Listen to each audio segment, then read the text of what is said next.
Allergies कुछ particular food items से, dust से या फिर कोई एनिमल के पास होने से, उनके डैंडर से, बहुत सारी ऐसी चीज़ों से कुछ लोगों को एलर्जीज हो जाती है, जिसके अंदर क्या होता है, उनको बहुत ज़्यादा छींकें आती हैं, उनके जो ये पार्ट होते हैं जिनको हम बोलते हैं साइनसाइटिस उनको हो जाता है, वहाँ पर पेन होने लग जाता है, बॉडी में रेडनेस, छोटे छोटे रैशेस वगैरह होने लग जाते हैं। और ये कुछ लोगों के साथ ही होता है, सब लोगों के साथ नहीं होता। तो उन लोगों के साथ ये क्यों होता है, एलर्जी क्या होती है और इस एलर्जी से कैसे बचा जाए, कुछ ऐसे ईजी जो नुस्खे मैं कहूँ या टिप्स कहूँगी वो बताने वाली हूँ, जो कि आपको बहुत ईजीली मिल जाएंगे और आपकी एलर्जी को दूर भगा देंगे। सबसे पहले हम बात करते हैं एलर्जी होती क्यों है, एलर्जी का कारण क्या है और एलर्जी होती क्या है। ठीक है, एलर्जी होती है जो हमारा इम्यून सिस्टम है उसका रिएक्शन।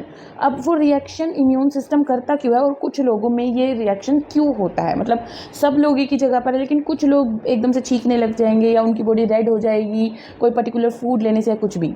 इसलिए होता है क्योंकि जो कुछ लोग होते हैं वो कुछ पर्टिकुलर चीज़ों से सेंसिटिव होते हैं, क्योंकि अगर वो पर्टिकुलर चीज़ों के कॉन्टैक्ट में आते हैं, जैसे कि कुछ लोगों को डस्ट से एलर्जी होती है, एकदम से छींकें आने लग जाती है, राइनाइटिस हो जाता है जिसको हम बोलते हैं, तो उनकी बॉडी के अंदर वो जो डस्ट है वो कैसे काम करेगा, एक एलर्जन की तरह, एक प्रोटीन की तरह काम करेगा, जो कि डायरेक्ट कहाँ जाएगा, उनके इम्यून सिस्टम पे, और उनका इम्यून सिस्टम एक केमिकल रिलीज़ करेगा जिसका नाम होता है हिस्टामिन।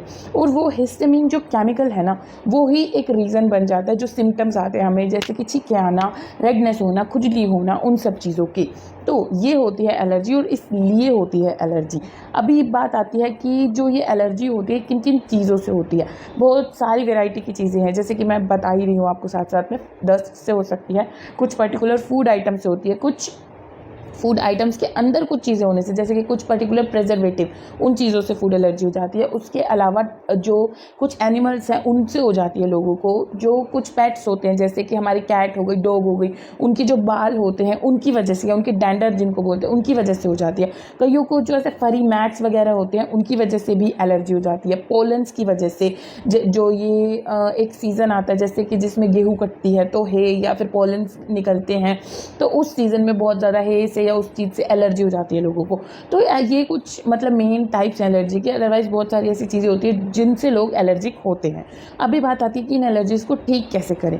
सबसे पहले तो उनको पहचानना ज़रूरी है। पहचानने के सिम्टम्स क्या होंगे, छींकें आना, अजीब सा पेन होना, फीवर हो सकता है, रेडनेस हो सकती है, इचिंग हो सकती है, या फिर आपको रैशेस दिखाई दे सकते हैं अलग अलग तरह के। तो मतलब कि आप एलर्जिक हो। फिर ये आइडेंटिफाई करना कि आप किस चीज़ से एलर्जिक हो, उसके हिसाब से पर्टिकुलर दवाई लेना। उसके अलावा कुछ चीज़ें आप अपनी डाइट में इंक्लूड कर सकते हो जिससे आपका जो इम्यून सिस्टम है वो अच्छा रहे और आप एलर्जी से बच पाएँ। उनमें आता है सबसे पहले गार्लिक, लहसुन, उसके बाद आता है जिंजर, उसके बाद आता है ओनियन। ये तीनों चीज़ें एक तरह का हिस्सा ही काम करती हैं और आपके इम्यून सिस्टम को स्ट्रॉन्ग करती है और आपकी हेल्प करती है। उसके बाद आती है टर्मरिक।